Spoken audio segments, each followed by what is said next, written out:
ఎంతమంది విశ్వాసులు ఉన్నారు అనేది లెక్క కాదు, ఎంతమందిని క్రీస్తు కొరకు వేరే తర్వాత తరాన్ని నిలబెట్టేయగలిగేటట్టుగా చేశావు, అదే ప్రాధాన్యత. ఇక్కడ రాబో కాలమందు జరిగే క్షామం అది.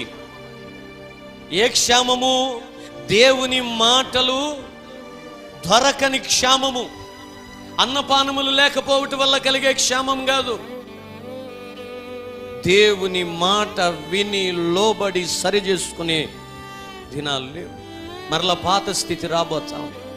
ఆ పాత స్థితి ఎక్కడొచ్చినా రాకపోయినా నీ ఇంట్లో రావడానికి వీల్లేదు. దేవుని కృప నీ కుటుంబం పైన ఉండాలి, నీ తర్వాత తరం పైన ఉండాలి.